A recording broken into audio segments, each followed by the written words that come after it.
So the Boreal Research Institute, as Kevin mentioned, is based in Peace River.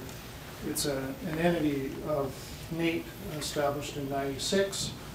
And we have a team devoted to applied research, forest education, and technology transfer, with our mission being to promote the wise use of Alberta's boreal forest. So our flagship research is reclamation of conventional well sites and peatland sites, in situ sites. So our research niche is the transfer of forestry technology into oil and gas.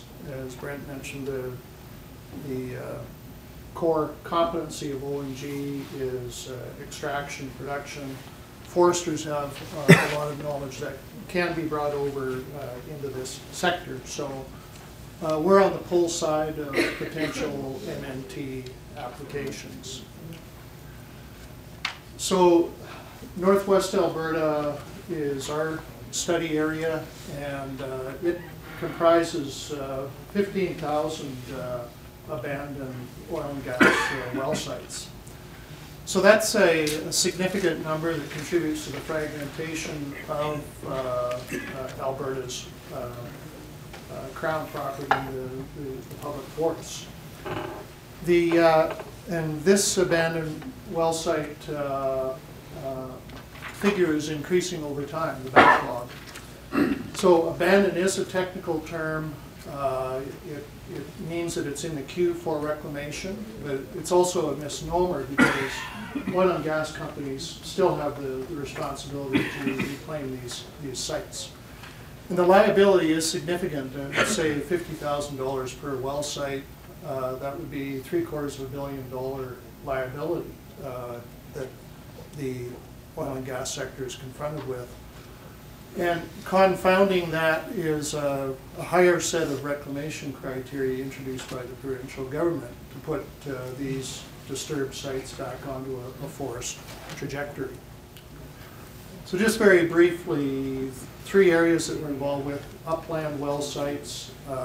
These tend to be quite often padded sites. When they're finished the industrial activity, they get into the queue for reclamation. These tend to be quite compact, nutrient poor. We're in a partnership with Laval University looking at a protocol related to shaving peatland pads, bringing in boreal materials, sphagnum, bryophyte materials. And also a real pressure point for the industry is the delivery of native boreal plant and seed product. And this is complicated by quite a few seed zones that need to be adhered to and the lack of commercial readiness to deliver into that sector. So quite a complicated scenario. It's fairly emergent. Previously, oil and gas companies just seeded these sites to agronomic species to prevent erosion. Now the bar is set higher with the new criteria. So, as I mentioned, very compact, nutrient poor, and last summer we experienced the worst drought in 50 years in Northwest Alberta. So that's definitely a factor as well. So, given our remote location, certainly environmental monitoring technologies come into play. Satellite communication for weather data, soil moisture data. We're experimenting with satellite technologies to quantify the overall footprint of oil and gas, and this is just an example of one township south of Shell, Peace River.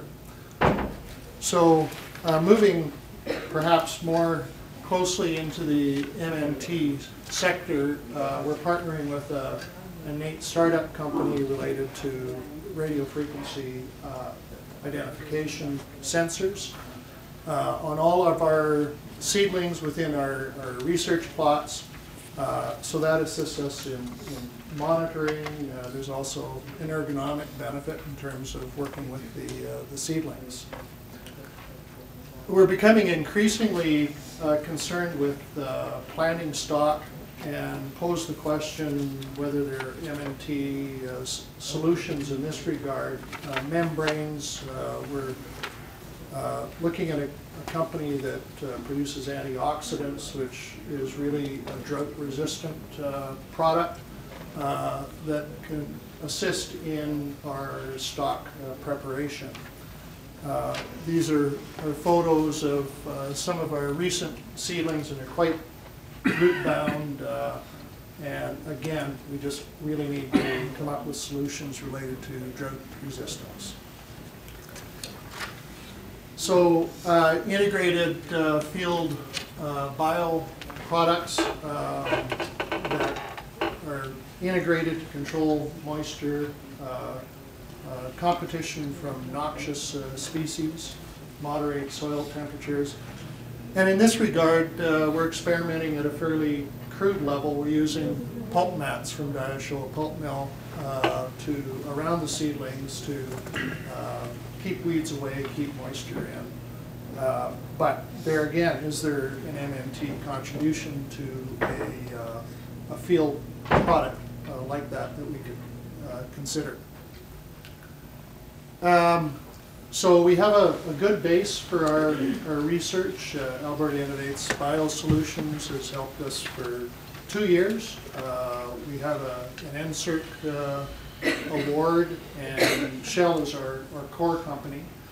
So this is a good time. We're sort of 3 years into 8 years. So we think we have a pretty good platform to consider MNT partnerships.